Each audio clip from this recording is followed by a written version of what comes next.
our next stop is Guadalcanal.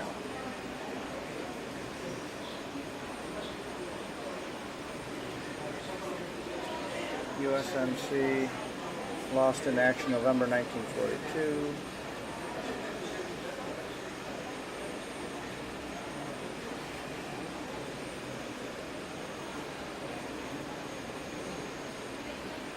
There's the tower. And here's the Medal of Honor.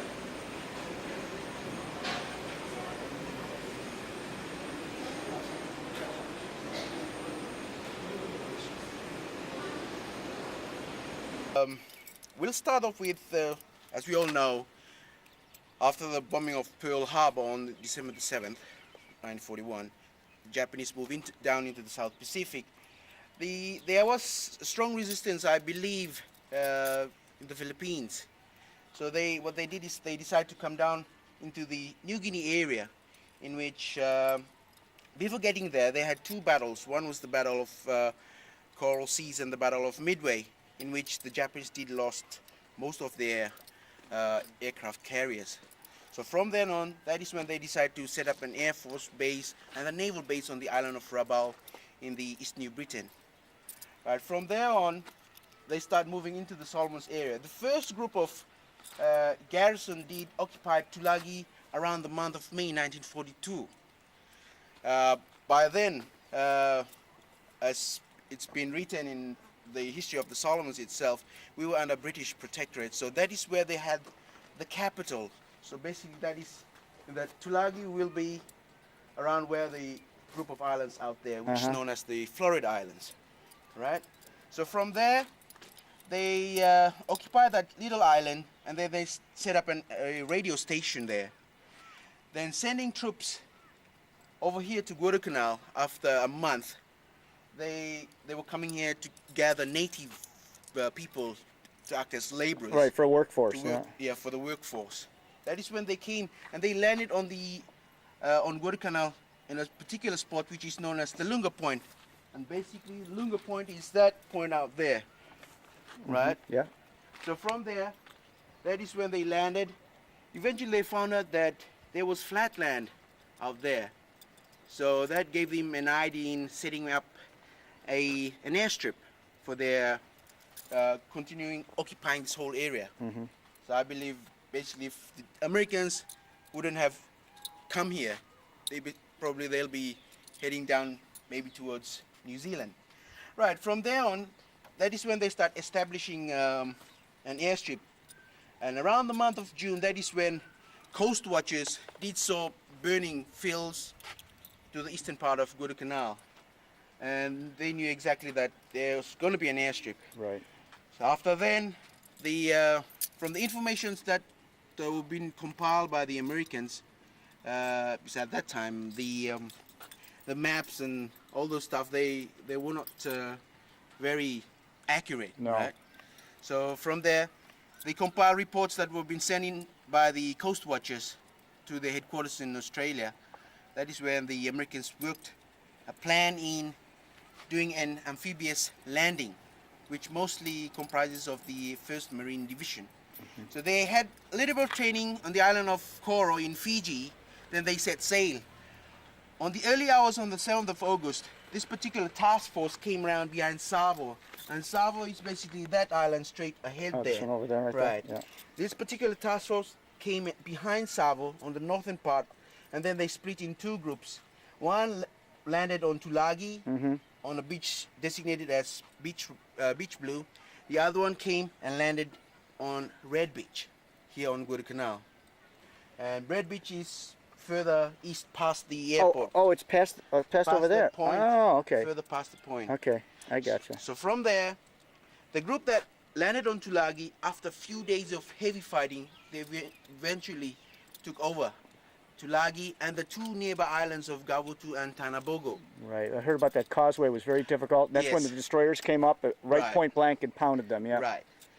The other group that landed here, actually, as it's been written in the history, they were unopposed. The only first casualty that was being told was a Marine trying to open a coconut So he got his hand cut by a coconut. So the group, the 1st and the 5th Marines landed. That is when they made their way towards the airstrip. But before the landing, the Americans did bombarded the whole area, basically around Lunga Point as far as Collie Point. And that made the Japanese garrison that was stationed here basically comprising of the construction unit and a few infantry men. Most of them did evacuate that area, and it was believed that they came and occupied this whole area on this side, on the western bank of the Matanico. The Matanico River is that river. Oh, down it's this there. one right here. Right. Okay. Yeah, because there was some confusion about what name was what name for the rivers, right? That was with the Battle of Tenaru, Okay. because on the maps they have the Ilu, but the Marines thought that the Ilu was the Tenarus. That's why they gave the Okay. name the Tenaru. Yeah. Okay.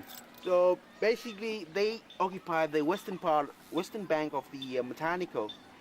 From then on, that is when the first naval battle, which was the naval battle of Savo, in which the Japanese took a surprise attack on most of our ships that went down there, including Right. the Australian Canberra. Yeah. Right. So from there, after those attacks, the naval battle, the Japanese were trying to bring in reinforcements, and basically, most of the areas that they did send in reinforcements were on the western part of the Guadalcanal, western coast of Guadalcanal, and the eastern coast. So from there, they're trying to come around and capture Henderson, but on the map itself, it generally illustrates where the Japanese attacks. As you can see here, these are a few of the battles that took place. Eventually, most of the attacks were unsuccessful. That is when they decided to evacuate, and they went as far as Cape Esperance. Which is way up there, right? Way up there. When we Okay, go okay. up to Mount Austin, All right. I'll point you out that one. Okay. So he was Marine, huh? Yes. And what happened was when they did the researches back in the States, they found out that one of his buddies got his college ring, which has his initials on it. So Really? eventually they found out who he was. On the college ring, it has his initials JHB, and they knew exactly. His name was Sergeant John Harold Brannick of L Company, 5th Marines. Right, so like I say, this was the first hill. This is why they picked this as also a significant spot to put the monument on. This was the first hill that they occupied when trying to attack the Japanese, as I mentioned earlier on, that occupied the western bank of the Matanico. I gotcha. All right? Yeah. Right, I will just point you out a few famous spots that were also written in the history books. Like, for example, I did mention about the Thin Red Line, Right. in which James Jones wrote. Right. The one that is just straight in front of us, beyond those electric lines, Right. that is known to everybody as Galloping Horse Ridge. But in the history book, or in the book, The Thin Red Line, it was described as the Dancing Elephant. Oh, that's the dancing elephant. That's the Okay. Dancing All Elephant. right. So these are a few of the famous hills that will be named by the Marines and by the Army when they did fought here. Wow. Then, if you come this way, it was also been mentioned around the month of, forgive me, but I'm not really good at remembering dates. You're doing But- a good job so Yeah. far. But there was an attack in which the 7th Marines had. The 7th Marines, I believe, was under the command of Chestipula. And they were coming along this particular track. They call it the Missouri Road, in which it comes through where this pole here ends. Right, There's right. another electric Right pole there, at the yeah. end. They came there and they went down into the valley. There is a famous book that is known as was written by John Hersey, and the name is Into the Valley. It clearly describes the attack that they had by the Japanese. I And gotcha. basically, the valley is where this group of houses are. Okay. right? Jesus. And that's the stream. If you read about in the book, Valley, it gives you that stream, describes you that stream. Uh-huh. Jesus. So those hills were like they were Yes. 60 years ago? Yes. Okay, Yes, I thought they were just wiped out. Recently, like Right. harvesting of the forest. Right. No. No, so that's how they were when the That's Marines how landed, they- right? Yes. Okay. And you can imagine how the boys were when coming into this kind of different climate. Right. Why we are here is to give you an idea on what happened on the night on the 12th, in which the intelligence officer of the 1st Marine Division got actually from the information from the captured Jap prisoners. Right. They were been told that there's a group of their men who are on the western banks of the Malaita River. They're willing to surrender. So what happened was that Frank Gitchie got his few of his officers, and I believe there was also the surgeon of the Right. 5th Marines. Right. They set sail on the night on the 12th of August 1942. They were supposed to land on the western part of Point Cruz, which Point Cruz is where those containers are. Oh, okay. Yeah, that's Point Cruz. Cruz, yeah. They were supposed to land on the other side of Point Cruz. Eventually, they didn't. They landed. This is the whole area where they came through. They landed here, then they went up further, approximately behind that building. Uh-huh. Eventually, that is when they were ambushed, and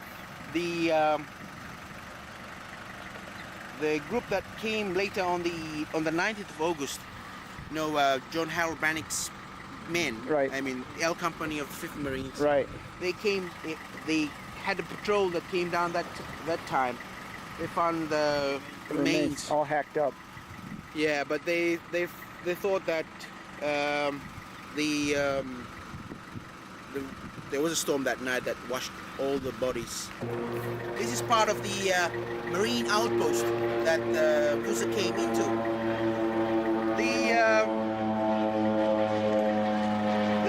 The defense perimeter or the beachhead runs that way. Uh-huh. And there was also some of them came as far as here, but basically the outposts are mostly around this area here. Uh-huh. So what happened was, it was believed that when they captured Vusa, when he snuck out, he came along, crossing the Tanner Road, Uh-huh. and they came along this way here. Basically along this track here. And at the end of the track, that is where he was confronted by Wilbur Bewley, right? And he showed him he well- didn't have the American flag then, did he? No. It was dark at that time. It was Uh-huh. dark. So he came, and Wilbur Bewley was the officer at the outpost, and he saw some dark figure staggering towards him. So he picked up this rifle, pointed at him, and said, "Who goes there?" Like, you have to identify. He has to identify Right, himself. right. But he was pretty weak, so he couldn't talk at first. Then Wilbur Bewley told him, "Who goes there, you son of a bitch?" Eventually, that is when Vusa said, "Me no more, Jacob Vusa. It's only me, Jacob Vusa." So eventually, Wilbur Bewley got him, and they took him back to the Aid station, to yeah. aid station, and within 2 weeks, as it's been told. 2 weeks, he was back. Yeah. With but, a vengeance, I heard. Man. Yeah. Whoa.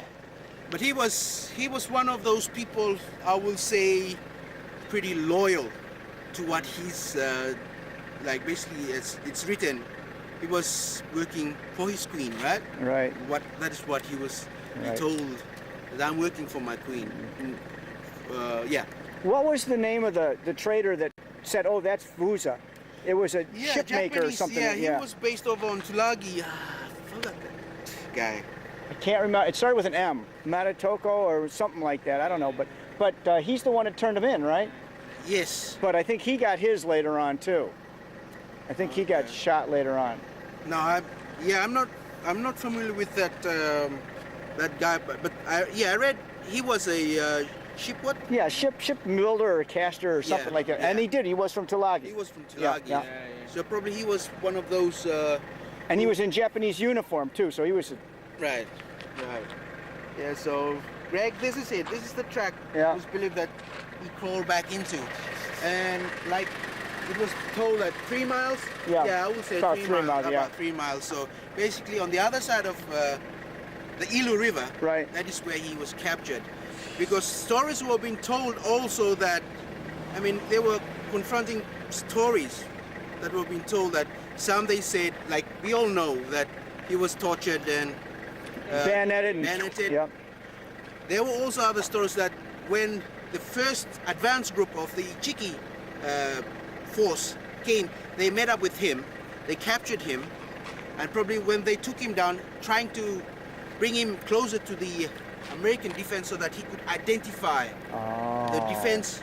But then there were planes that flew over, American planes, during the patrol, so probably they were scared at the time. So when they tortured him, they sort of just jabbed the bayonets into him. It was sort of like confronting story, so I'm not really, it's kind of mixed up. But I go for the one that we know, right? Yeah. It was tied to a tree. Yeah. Yeah, because at that time there were villages on the eastern part,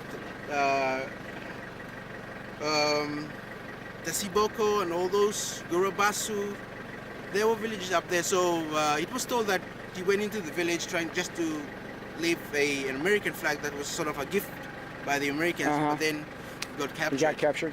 Yeah. So basically it will be around Taivu Point. Yeah, I'm not familiar with miles, but will be about 30 kilometers from here.